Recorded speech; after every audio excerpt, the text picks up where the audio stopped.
Assalamu alaikum wa rahmatullahi wa barakatuh. Wato jama'a kaɗan muna ganin cewa shugaban ƙasar Faransa ya dawo yana goya ma ƙasar China da Rasha da kuma ƙasar Iran baya. Tun lokacin da shugaban ƙasar Amurka ya yi waɗansu munanan kalaman raini ga shugaban ƙasar Faransa, tun wannan lokacin da muka ga cewa tafiyar shugaban ƙasar Faransa ta sauya.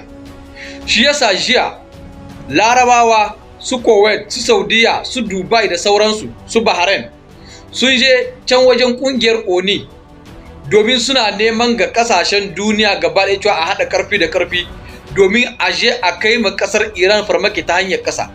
Kuma kun san cewa a cikin ONI ƙasa 5 kaɗai ne suke da kujeru waɗanda idan sun ce a yi idan sun ce ba za a yi ba kuma ba za a yi ba.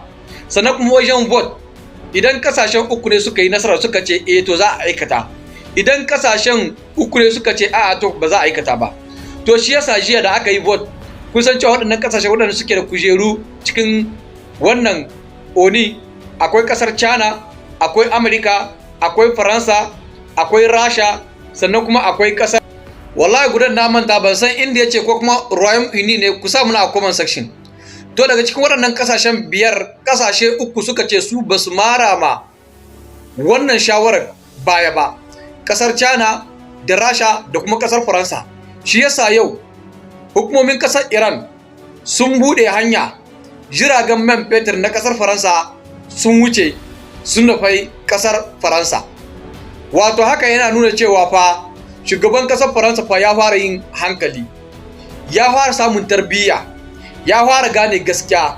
Wato dukkanin kasashe waɗanda suke jin tsoron kasar Amurka yau sun fara ganewa cewa karfin kasar Amurka da ake faɗa ƙarya ne. Kuma ina mai tabbatar muku da cewa nan zuwa gaba kaɗan za ku ga waɗannan ƙasashen duka za su daina mara ma ƙasar Amurka baya, saboda yau ƙasar Amurka ta ji kunya a idon duniya inda take karawa da ƙasa, kuma ƙasa wadda suka sa mata kunkumi a wajen shekara 47. Kai Allah ya daga addinin musulunci a sama, Allah ya ci gaba da kama ma ƙasar Iran. Ku ga min ra'ayinku a comment section. Assalamu alaikum wa rahmatullahi wa barakatuh. To yau mun samu labarin cewa kasar Iran ta kai wasu manya-manyan hare-hare a cikin kasar Kuwait, inda ta samu nasarar tarwatsa wasu sansanonin sojojin kasar Amurka da rushe makamansu da kuma jiragensu kamar yadda kuke ganin su a nan sama. Amma kamar mu yi karan bayani, ku bari mu karanta mu ji me aka. Une frappe de drone iranien a gravement endommagé un hélicoptère de transport Boeing CH-47 Chinook de l'aviation américaine sur une base aérienne au Kuwait.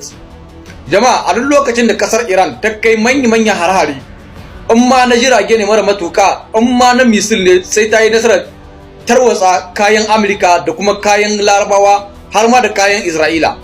Amma yi muku tambaya daya, yaushe marbenku da kuje ana maganar Isra'ila?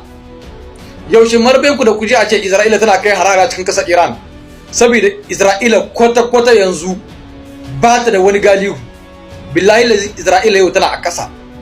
Yanzu kawai magana Amurka ce ake yi, magana Amurka ce ake yi, saboda Isra'ila kwata-kwata Iran ta gama da ita.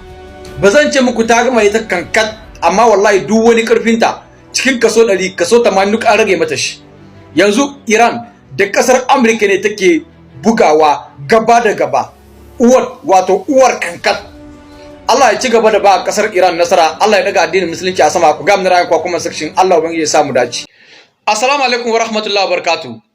Wato dukkanin manya-manyan sojawa da suke kewa da shugaban ƙasar Amurka sun san cewa jahili ne, dakiki ne, sannan kuma bai san abin da yake yi ba. Wato wannan shabda major ne na ƙasar Amurka, wanda jiya shugaban ƙasar Amurka ya sa aka tube shi saboda ya ce baya aiwatar aiki iri yadda suke son shi, saboda sun ce za su je su tarwasa ƙasar Iran ne a cikin sati 2, sai kuma yau gashi muna cikin sati 6. Wato kun san shi arne duk abin da zai yi bayyace insha Allah, saboda su ba sa tunawa cewa Allah ne ke bada nasara, sannan kuma shi ne ke bada rashin nasara. Wannan mutumin bayan tube shi yau ya zo ya yi magana, ya ce shugaban kasar Amurka ya ce jahili ne, sai yana kokarin tarwatsa kasar Amurka da kuma karfin kasar Amurka game da kasar Iran, kamar yadda aka rubuta shi. Une heure après avoir annoncé sa démission, le chef d'état-major de l'armée américaine déclare: un fou mènera la grande armée américaine à sa perte. Abin da ya faɗa gaskiya ne. Dama aka ce idan kana da ƙarfi kashi mutane suna tsoronka, to dan Allah ka bar ce za ka tura mutane bango. Saboda lokacin da za ka tura mutane bango, idan sun kai bango wallahi idan sun nufo ka baka da shikinan ƙarfinka daga ran nan kuma ya ƙare, kowa zai daina jin tsoronka. To wannan abu ne ya faru da ƙasar Amurka. Saboda yanzu yawancin hukumomin ƙasar Amurka suke yi, inda sun sani da wannan mai katon kan nan bai zo bisa kargar mulkin nan ba. Saboda yau wallahi credibility na ƙasar Amurka a doron duniyar nan ya ragu sosai. Allah ya ci gaba da ba ƙasar Iran nasara. Allah ya daga addinin musulunci a sama. Ku ga mun ra'ayi ku kuma section Allah